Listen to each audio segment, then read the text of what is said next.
Hi, welcome to this week's live, and I'm beaming in from the island of Ibiza, and it's not actually live. I've just filmed it because I wasn't sure about the signal, so just to let you know that, but happy for you to be here. And this week we're talking about authentic expression. So just very quickly to say that Ibiza is the island where I realized that I had to dive deeper into what it means to be really feeling alive and in our bodies, and what it is about dance in particular that is so powerful. Because I was at an event on the north of the island, on the roof, on the cliff tops, the sea swirling beneath me, the air all around, and I wasn't in a great place within myself. But as the music started and I started to move and dance, I just felt this incredible surge of energy that went up me.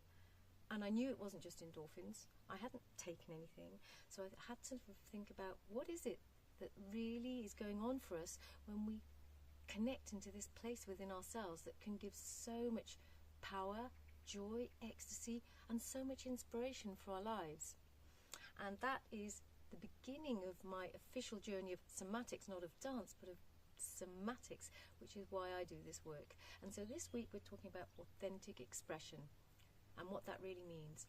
So first of all, I think I just have to touch briefly on what is being authentic. Now, we know when someone is not being authentic, and sometimes it's quite hard to sort of pinpoint, right? But if when you're not authentic, you're not coming from a place of truth. You might be being dishonest on a very logical level. You might be trying to behave in a way that's not true to your natural way of being. You might say things that you don't really mean. Something is not aligned. Something is not being completely clear and true. And I think these days there's a lot of it on social media. There's a lot of it in the workplace, and to be able to dive into our personal, our authentic expression is something that's really to be valued. If we're being authentic, we're not trying to perform. We're not actually here. We're actually here because we're just being our natural selves. When we're our natural selves, when are we most natural? Probably when no one's watching us, right? When no one's around, when we're with people who know us very well, and we can be completely relaxed and comfortable and be ourselves. And of course, in certain environments, you want to perhaps sometimes come across as professional, whatever it is you're trying to convey, the qualities that you have. Perhaps you're trying to impress a potential employer. Perhaps you just want to collaborate with someone and you want them to see your best side. That's still, if you're showing the best side of you, that's still you're still being authentic. So I've just come back from ISMETA conference last weekend in Benicassim in Spain. ISMETA is the International Somatic Movement Education Therapy Association. It's the governing body for somatic work in the world. It's based in America, and it's all about dropping into our bodies to really listening to what's going on. But also, if we're in our bodies and we're connecting to our true selves internally, we're going to be authentic. So what was so beautiful about this conference was how everyone who was there, a lot were facilitators or therapists, but some weren't. Some came just because they're interested in the work. But what was very apparent in this conference is how authentic we all are. We are all coming from a place of connecting to ourselves on a somatic level, our whole being. We are all coming from a place of heartfelt resonance, of coming from a place of feeling true, coming from a place of non-competitiveness. Now, with a lot of the alternative work that's out there, I'm going to be a bit controversial and say there's a lot of people in the alternative healing world, in the yoga world, in the shamanic world, whatever, that perhaps are not completely inauthentic. And what do I mean by that? If there is any ego there, if there is any kind of competitiveness there, if there's any kind of performing there, anything that is not them just being real and whole and true, then that's going to smack of inauthenticity. And so unfortunately there is quite a lot of that about. But at this conference it couldn't be more opposite, and some of the elders, some of the very established practitioners, some of the people who helped put somatics on the map, which is a Western thing. Somatics is just a word that's been coined for practices that ancient cultures, tribes, indigenous tribes, all the ancient cultures around the world, big ones, I'm talking West, East, Africa, doesn't matter. They all have had knowledge of our mind and body connection, because our somatic being is our physical, our mental, our emotional and our spiritual selves. So at the ISMETA conference I gave a workshop, Awakening Heart, a somatic dance into connection, belonging and joy. Now, as part of us awakening our hearts, and of course there was a lot of talk of love and joy and happiness, but what's the other side of that? Grief, sorrow, sadness. And so in this workshop I guided people first to connect to those places where we are feeling pain. We are grieving for the world, the disasters, the man-made and natural. We are grieving for the loss, many losses. We are grieving for things that haven't materialized yet in our lives. There are so many things we can be grieving about. And when we're in our grief, and when we're feeling real sorrow, that has to be coming from a place of authenticity. You can't genuinely grieve if you're not feeling sad. You're not going to experience grief unless you're living it, and anyone who's ever lived true grief will know those waves of emotion that well up that can't be helped. And so in this workshop I was guiding us to drop into our hearts from a place of recognizing that sorrow, but then leading us into the possibility of opening and of expansion, and of connecting to our joy, a joy that is there deep within us. Even if we're not feeling we have a lot to be joyful about, there are resources within us that we can access at any given time.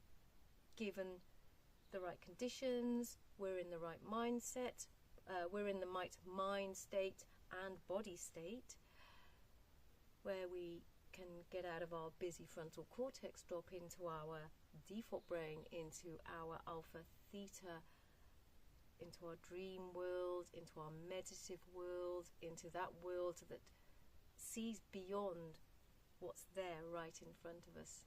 So it was a truly beautiful workshop. I got so much heartwarming feedback, and actually I agree. So talking about authentic expression, because I have had a lot to deal with over the last few years with grief, losing my parents, and just grieving quite a few things, but they are quite foundational. My anchor to who I am, right, our inner anchors, that so I've now had to reconnect with my inner anchor within and connect to them on a different level within. So I was quite sad, and the grief welled up inside me during my facilitation, and I thought, oh no, I kind of thought I was feeling a bit emotional anyway, just because I was before, and as I felt the grief welling up, I thought, oh gosh, I'm going to just turn into this kind of like blubbering wreck, you know. But actually afterwards I was so touched and moved at how people, well, first of all, so many people gave me hugs, but also the fact that I hadn't really considered, and this is something you might like to consider, when you show your vulnerability, when you show what your perceived weakness is, that also gives others the position to show theirs. So it doesn't matter what role you are. And even more importantly, I think, if you are in a sort of leadership role where others might look up to you, that doesn't mean you have to be so stoic that you never show any human side. Because if you're that strong and indestructible, impenetrable, then it's going to make people around you feel slightly intimidated. Perhaps they can't fully relax. Whereas if you can just show your human side and be authentic in the moment in that way, showing whatever it is you need to show, your emotions, whatever, that allows others to also relax and be able to feel like they've been given permission to also authentically express themselves. And so when we're being authentic, we have to drop out of here. When we express ourselves authentically, it's not going to just come from here. It's not going to just come from here. It's going to come from our whole being, because our being supports our voice, our being, our body supports our intentions, our agency in the world, our motivations, our actions has to come from a whole body state. We can't just rationalize and think everything through. We have to have our heart and our belly on board. And so when we have our heart and our belly and our whole being on board, when we connect to our whole selves to become authentic and to feel grounded and supported and confident to be able to express ourselves authentically, we have to not be holding on to unnecessary tensions and fears in our body.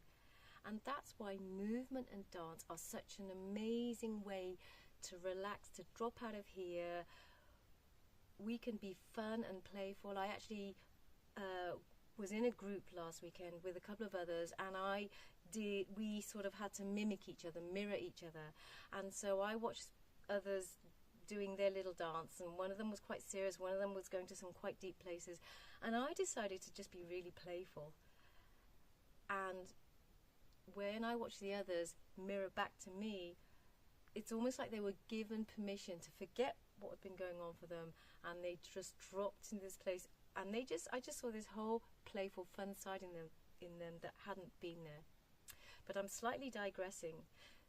Today's live is about authentic expression, and what I'd like to invite you to do is, if you kind of feel like, how can I get my voice to come from a grounded place, instead of it kind of being overbearing and loud, because you're sort of stressing about all the important things that you've got to say, or you're kind of feeling held back and a bit shy and it comes out quite small and mouse-like.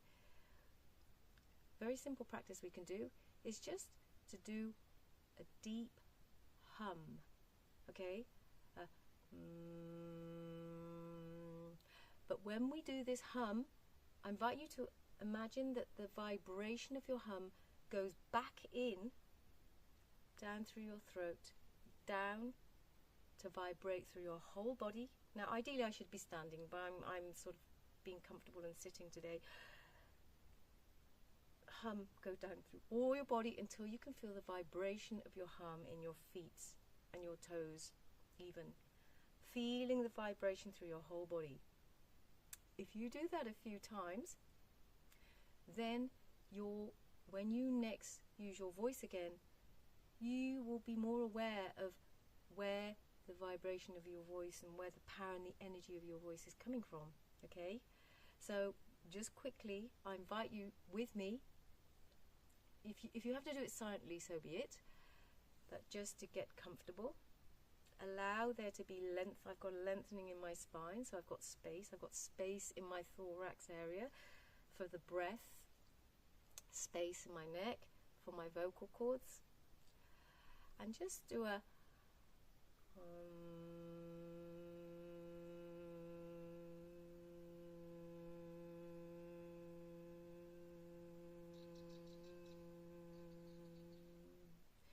feeling that hum drop down all the way through your body. And again.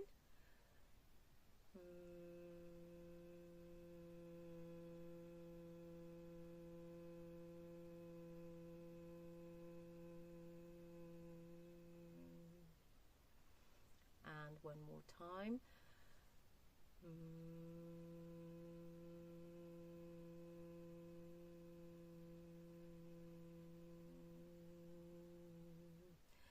really sensing, allowing, feeling your voice go deep, the resonance of your voice go deep into your body. I invite you to try that again in your own time later on, and then have a practice with just expressing in your voice.